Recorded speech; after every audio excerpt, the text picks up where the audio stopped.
मैं अभी फुलपरास विधानसभा में घोघरडिया गांव में यहाँ पे कुछ ही देर पहले राज्यसभा सांसद और पूर्व मंत्री बिहार सरकार जल संसाधन मंत्री संजय झा जी आए हुए थे और यहाँ पे एनडीए के प्रत्याशी शीला मंडल हैं जिनके प्रचार प्रसार में आए थे। कुछ ही दिन पहले ही शीला मंडल को फुलपरास विधानसभा में बहुत सारा विरोध झेलने को मिला था। लोगों का कहना था मंत्री महोदया विधायक बनने के बाद मंत्री बनी और क्षेत्र से गायब हो गई और क्षेत्र के लिए कुछ भी काम नहीं की। और घोघरडिया का बात करूं तो घोघरडिया में एक अस्पताल था जिस अस्पताल को उन्होंने अपने गांव के आसपास में शिफ्ट करने का काम किया। लेकिन अभी संजय झा जी यहाँ पे आए हुए थे, ग्रामीण नाराज थे, ग्रामीण एनडीए के पक्ष में नाराज थे। लेकिन संजय झा जी के आने के बाद यहाँ का कुछ माहौल बदला है और लोगों में एनडीए को लेकर के उत्साह है, क्योंकि संजय झा जी ने यहाँ के क्षेत्र के लिए 3 ऐसे मुद्दा के लिए इन लोगों ने डायरेक्ट संजय झा जी ने बोला कि आपके लिए विधायक सांसद मैं हूं, कोई भी काम अगर इस क्षेत्र के लिए आपको होगा तो मेरे से आप डायरेक्ट मिले। जिसमें पहला मुद्दा है कि घोघरडिया में एक 100 बेड का अस्पताल इन लोगों ने मांग किया है, जो 100 बेड के अस्पताल के लिए इन्होंने आश्वासन दिया। दूसरा, घोघरडिया रेलवे स्टेशन पे इन लोगों ने कई गाड़ी के रुकाव के लिए बात कर रहे थे, लेकिन संजय झा जी ने आश्वस्त किया कि यहाँ से रुकाव नहीं करेंगे, हम नई ट्रेनें देने का काम करेंगे।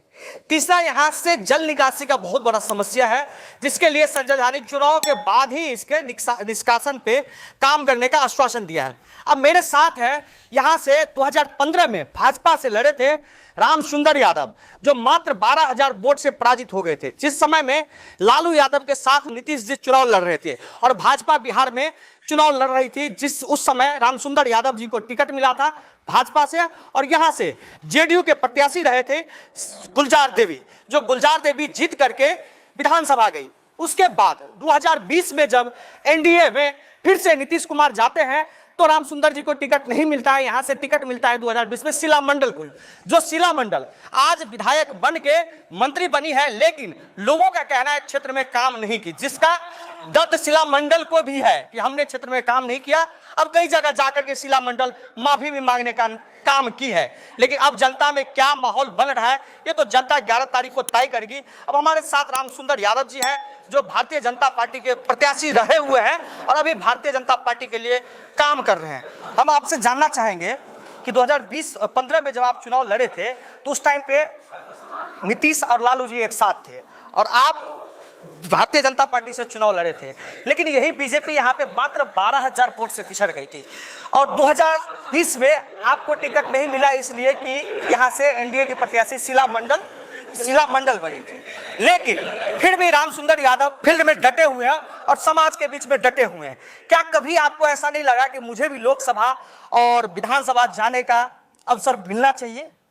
देखिए, हम लोग भारतीय जनता पार्टी के कार्यकर्ता हैं और भारतीय जनता पार्टी एक ऐसी पार्टी है कि कार्यकर्ताओं की चिंता करती है। जिस समय में अगर 15 में हमको पार्टी ने टिकट दिया था, आज फिर कहीं पार्टी को मौका मिलेगा, चूंकि अभी गठबंधन में है तो पार्टी को फिर कहीं मौका लगेगा तो हम लोगों को निश्चित रूप से इसके लिए क्या एक हम लोग पार्टी का सिपाही है, जो आदेश मिलता है पार्टी का वो हम लोग काम करते हैं, पार्टी के हित में काम करते हैं। लेकिन जब शीला मंडल यहाँ से फिर से प्रत्याशी होने वाली थी तो काफी सारा विरोध झेलने के बाद सुनने में आ रहा था कि यहाँ की भारतीय जनता पार्टी को ये सीट भारतीय जनता पार्टी के खाते में जाने वाली है।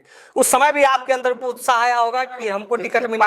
पार्टी बात कहिए, सभी पार्टी के कार्यकर्ता चाहते हैं कि हमारे पार्टी का विधायक बने और भारतीय जनता पार्टी विश्व के सबसे बड़ा पार्टी है और ये बूथ तक की सबसे बड़े पार्टी है, विश्व के सबसे बड़े पार्टी है।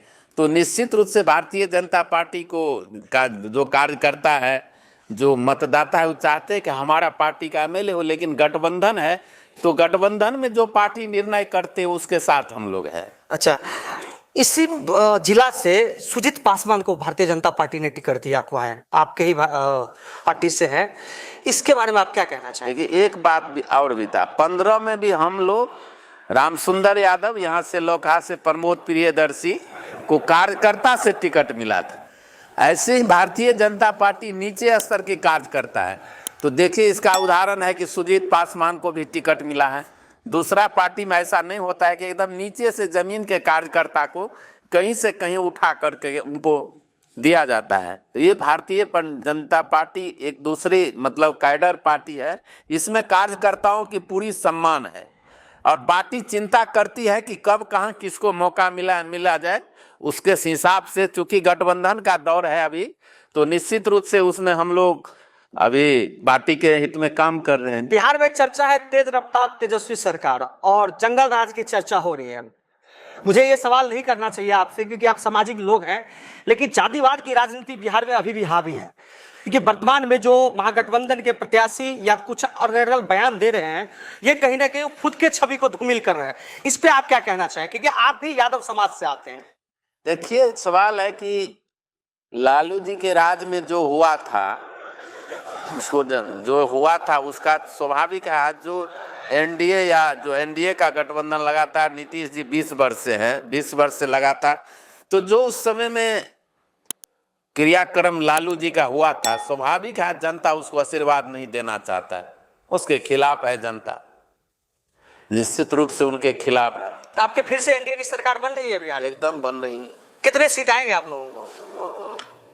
2/3 बहुमत से सरकार बहुमत से आपकी सरकार बनेगी। बनेगी।